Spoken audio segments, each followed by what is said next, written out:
Hi friends, അസ്സലാമു അലൈക്കും. നാച്ചൂസ് palace cookery വേൾഡിലേക്ക് എല്ലാവർക്കും സ്വാഗതം. തിരക്കുള്ള സമയങ്ങളിൽ വളരെ പെട്ടെന്ന് ചെയ്തെടുക്കാൻ പറ്റുന്ന കുക്കർ ബിരിയാണിയുടെ റെസിപ്പിയാണ് ഇന്ന് ഞാൻ കാണിക്കുന്നത്. നമുക്ക് രാവിലെ സ്കൂൾ ടൈമിനൊക്കെ വളരെ തിരക്കായിരിക്കും. നമുക്ക് കുട്ടികൾക്ക് 10 മിനിറ്റ് കൊണ്ട് നല്ല ഒരു മുട്ട ബിരിയാണി തന്നെ തയ്യാറാക്കി കൊടുത്തേക്കാം. അത് നമുക്ക് എങ്ങനെയാണ് ചെയ്തെടുക്കണമെന്ന് നോക്കാം. അതിന് വേണ്ടി ഞാനിവിടെ ഒരു 4 മുട്ട പുഴുങ്ങി വെച്ചിട്ടുണ്ട്. അതുപോലെ തന്നെ ചെറിയ പീസുകളാക്കി 2 പൊട്ടറ്റോ കട്ട് ചെയ്ത് വെച്ചിരിക്കുകയാണ്. നിങ്ങൾക്ക് പൊട്ടറ്റോ വേണമെങ്കിൽ ഒഴിവാക്കാവുന്നതാണ്. ഞാനിവിടെ എടുത്തിരിക്കുകയാണ്. ആദ്യം ഒരു കുക്കറിലോട്ട് നമുക്ക് കുറച്ച് എണ്ണ ഒഴിച്ചു കൊടുക്കുക. അതിലോട്ട് നമുക്ക് മുട്ട അതിലോട്ടിട്ട് ഒന്ന് ചെറിയ രീതിയിൽ ഫ്രൈ ചെയ്തെടുക്കണം. മുട്ട ഇട്ടതിന് ശേഷം നമുക്ക് അതിലോട്ട് കുറച്ച് പൊടികൾ ചേർത്ത് കൊടുക്കാം. ഒരു 1/2 ടേബിൾ സ്പൂൺ മുളക് പൊടി, 1/4 ടേബിൾ സ്പൂൺ മഞ്ഞൾപ്പൊടി. ഈ സമയം ഫ്ലെയിം ഒന്ന് കുറച്ച് വെച്ച് കൊടുക്കുക. നമുക്ക് മുട്ട അതിലോട്ടിട്ട് ഒന്ന് മിക്സാക്കി ചെറിയ രീതിയിൽ ഒന്ന് മൊരിഞ്ഞ് കിട്ടട്ടെ.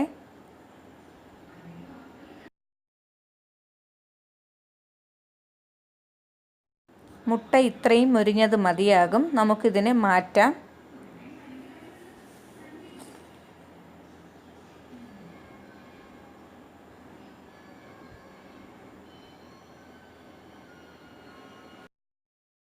മുട്ട മാറ്റിയതിന് ശേഷം നമുക്കിനി അതിലോട്ട് കട്ട് ചെയ്ത് വെച്ചിരിക്കുന്ന ഉരുളക്കിഴങ്ങ് ചേർത്ത് കൊടുക്കാം.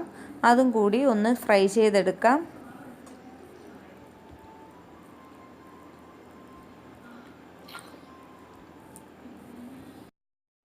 ഉരുളക്കിഴങ്ങ് മൊരിയാറായിട്ടുണ്ട്. അത് എടുക്കുന്നതിന് മുന്നേ നമുക്ക് കുറച്ച് പെരിഞ്ജീരകപ്പൊടി അതിലോട്ട് ചേർത്ത് കൊടുക്കാം. ഒരു 1/4 ടേബിൾ സ്പൂൺ.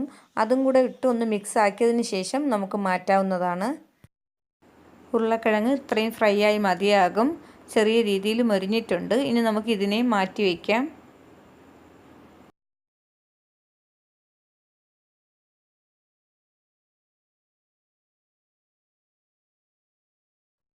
ഇനി നമുക്ക് അതേ എണ്ണയിലോട്ട് ഒരു 2 സവാള കനം കുറച്ച് നീളത്തിൽ അരിഞ്ഞതും 2 പച്ചമുളകും ചേർത്ത് അതിലോട്ടിട്ട് ഒന്ന് വഴറ്റിയെടുക്കാം. ആവശ്യത്തിന് കുറച്ച് ഉപ്പ് ചേർത്ത് കൊടുക്കാം.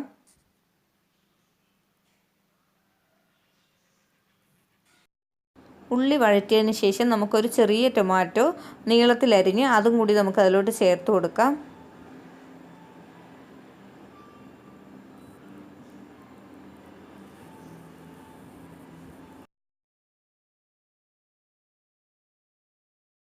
അര ടേബിൾ സ്പൂൺ ഇഞ്ചി വെളുത്തുള്ളി പേസ്റ്റ് ചേർത്ത് കൊടുക്കാം. ചെറുതായിട്ട് കട്ട് ചെയ്തതായാലും മതിയാകും. കുറച്ച് ചേർത്ത് കൊടുക്കുക. അതും കൂടി ചേർത്തൊന്ന് വഴറ്റിയെടുക്കുക. അധികം പുളിപ്പില്ലാത്ത 1 ടേബിൾ സ്പൂൺ തൈര് ചേർത്ത് കൊടുക്കാം. തൈര് ഇല്ലയെന്നുണ്ടെങ്കിൽ അര ടേബിൾ സ്പൂൺ നാരങ്ങാനീര് ഒഴിച്ചാലും മതിയാകും.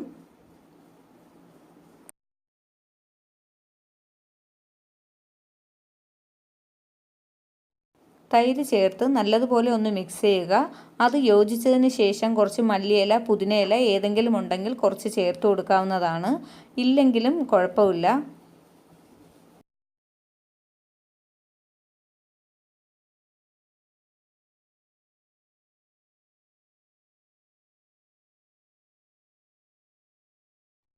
അടുത്തതായി ബിരിയാണിക്ക് ആവശ്യമുള്ള അരി എടുക്കുക. കൈമ റൈസോ ബസുമതി റൈസോ ഏത് വേണമെങ്കിലും എടുക്കാവുന്നതാണ്. ഞാനിവിടെ ബസുമതിയാണ് എടുത്തിരിക്കുന്നത്. അതിൽ നിന്ന് 1 ഗ്ലാസ് അരിയാണ് ഞാനിവിടെ എടുക്കുന്നത്.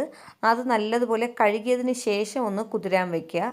അത് കുതിർത്തതിന് ശേഷം അതിലെ വെള്ളമൊക്കെ കളഞ്ഞ് ഒരു അരിപ്പിലോട്ട് അരിച്ച് വെച്ചതാണിത്. ഇത് നമുക്ക് ഈ കുക്കറിലോട്ട് ചേർത്ത് കൊടുക്കാം. 1 ഗ്ലാസ് അരിക്ക് ഞാൻ 1.5 ഗ്ലാസ് വെള്ളമാണ് ഇതിലോട്ട് ചേർത്ത് കൊടുക്കുന്നത്. ഏത് ഗ്ലാസ്സിലാണോ അരി എടുക്കുന്നത് അതേ ഗ്ലാസ്സിൽ 1.5 ഗ്ലാസ്സാണ് നമ്മളിത് വെള്ളം ചേർത്ത് കൊടുക്കാനുള്ളത്. 1 ഗ്ലാസ് അരിക്ക് 1.5 ഗ്ലാസ് വെള്ളം ഇതേ അളവിൽ വേണം ചേർക്കാൻ. കുക്കറിലല്ല ബിരിയാണി തയ്യാറാക്കണമെങ്കിൽ നമുക്ക് 1 ഗ്ലാസ് അരിക്ക് 2 ഗ്ലാസ് വെള്ളമാണ് ചേർത്ത് കൊടുക്കാനുള്ളത്. നല്ലതുപോലെ വെട്ടിത്തിളയ്ക്കുന്ന വെള്ളമാണ് ഞാൻ ഇതിലോട്ട് 1.5 ഗ്ലാസ് ഒഴിച്ചു കൊടുക്കുന്നത്. വെള്ളം ഒഴിച്ചതിന് ശേഷം നമുക്ക് ബാക്കിയുള്ള ഐറ്റംസൊക്കെ ഇതിലോട്ട് ചേർത്ത് കൊടുക്കാം.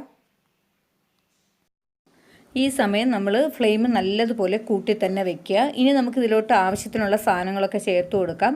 അരിക്ക് വേണ്ടിയുള്ള കുറച്ച് ഞാൻ ബേ ലീഫ്, ഗ്രാമ്പൂ, പട്ട, ഏലയ്ക്ക ഇതുപോലുള്ളതൊക്കെ നമുക്ക് ആവശ്യത്തിന് കുറച്ച് ചേർത്ത് കൊടുക്കാം.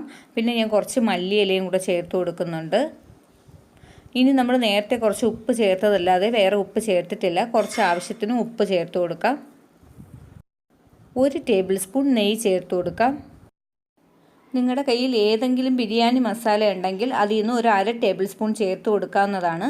ബിരിയാണി മസാല ഇല്ല എന്നുണ്ടെങ്കിൽ നമുക്ക് കുറച്ച് ഗരം മസാല ചേർത്ത് കൊടുക്കാവുന്നതേ ഉള്ളൂ. ഞാനിപ്പോൾ ബിരിയാണി മസാല ഒരു 1/2 ടേബിൾ സ്പൂൺ ചേർത്ത് കൊടുക്കുന്നുണ്ട്.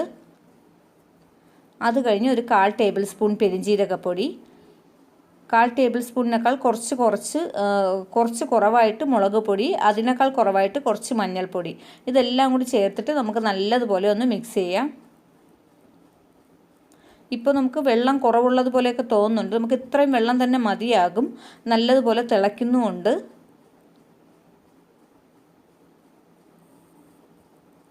ഇനി നമുക്ക് ഇതിലോട്ട് കുറച്ച് നമുക്ക് ഗരം മസാല പൊടി ഉണ്ടെങ്കിൽ ഒരു തുള്ളി അതിലോട്ട് ചേർത്ത് കൊടുക്കാവുന്നതാണ്. അതും കൂടി ചേർത്തിട്ടുണ്ട്. ബിരിയാണി മസാല ഇല്ലെങ്കിൽ ബാക്കിയുള്ള പൊടികളെല്ലാം ചേർത്ത് നല്ലതുപോലെ മിക്സാക്കി ഞാൻ കുറച്ച് മല്ലിയിലയും കൂടെ നിങ്ങൾക്ക് ഉണ്ടെങ്കിൽ ചേർത്ത് കൊടുത്താൽ മതിയാകും. അതും കൂടെ ചേർത്തതിന് ശേഷം നമ്മൾ ഫ്രൈ ചെയ്ത് വെച്ചിരിക്കുന്ന മുട്ടയും നമ്മുടെ ഉരുളക്കിഴങ്ങും ഇതിലോട്ട് ചേർത്ത് കൊടുക്കാം. ഉരുളക്കിഴങ്ങും ഓപ്ഷനിലാണ്, വേണമെങ്കിൽ ചേർത്താൽ മതിയാകും. ഇതിൻ്റെ മീതെ നമുക്കിതുപോലെ ഇട്ട് കൊടുക്കാം.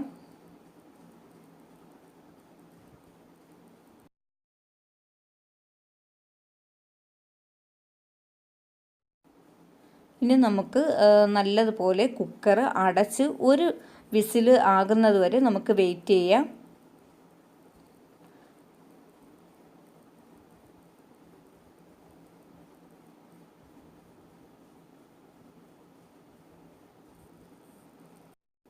ഒറ്റ വിസിൽ തന്നെ മതിയാകും. മീഡിയം ഫ്ലെയിമിൽ വെച്ചോണം നമ്മൾ വിസിൽ കേൾപ്പിക്കാൻ വേണ്ടി. അത് വിസിൽ കേട്ട ഉടനെ നമ്മൾ ഓഫാക്കിയിട്ട് ഒരു 10 മിനിറ്റിന് ശേഷം നമുക്കതൊന്ന് തുറന്ന് നോക്കുക. ഒരു വിസിൽ കഴിഞ്ഞതിന് ശേഷം 10 മിനിറ്റും കഴിഞ്ഞിട്ടാണ് ഞാനിത് ഓപ്പൺ ചെയ്തിരിക്കുന്നത്. വളരെ ടേസ്റ്റി ആയിട്ടുള്ള നല്ല ഒരു ബിരിയാണിയാണ്. വളരെ പെട്ടെന്ന് തയ്യാറാക്കിയതാണ്. എങ്ങനെയുണ്ടെന്ന് നോക്കാം. നമ്മൾ മുട്ടയും ഉരുളക്കിഴങ്ങൊക്കെ നല്ലതുപോലെ വെന്ത് നല്ല ഇതായിട്ടുണ്ട്. മുട്ട നമ്മൾ ആദ്യപ്പോഴേ വേവിച്ചാണ് ഇട്ടത്. ഉരുളക്കിഴങ്ങ് നമ്മൾ വഴറ്റിയൊന്ന് മുരിച്ചിട്ടിട്ടേ ഉണ്ടായിരുന്നുള്ളൂ. അതൊക്കെ നല്ലതുപോലെ വെന്ത്, നല്ല ചൂട് കാരണം കുറച്ച് വീതം എടുത്ത് നോക്കാനേ പറ്റുന്നുള്ളൂ.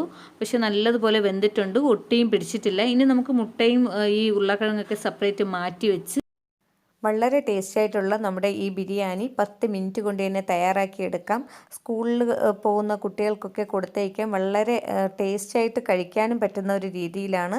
വേഗം ചെയ്തെടുക്കാനും പറ്റും. എല്ലാവരും ട്രൈ ചെയ്ത് നോക്കുക. ഇഷ്ടമാവുകയാണെങ്കിൽ ലൈക്ക് ചെയ്യാനും ഷെയർ ചെയ്യാനും കമൻറ്റ് ചെയ്യാനും മറക്കരുത്. സബ്സ്ക്രൈബ് ചെയ്യാത്തവരാരെങ്കിലും ഉണ്ടെങ്കിൽ സബ്സ്ക്രൈബ് ചെയ്തിരിക്കുക. തൊട്ടടുത്തുള്ള ബെല്ലൈക്കണിൽ ഓണാക്കുകയാണെങ്കിൽ പുതുതായി ഇടുന്ന വീഡിയോസൊക്കെ നിങ്ങൾക്ക് ലഭിക്കുന്നതാണ്. മറ്റൊരു വീഡിയോയുമായി വീണ്ടും കാണാം.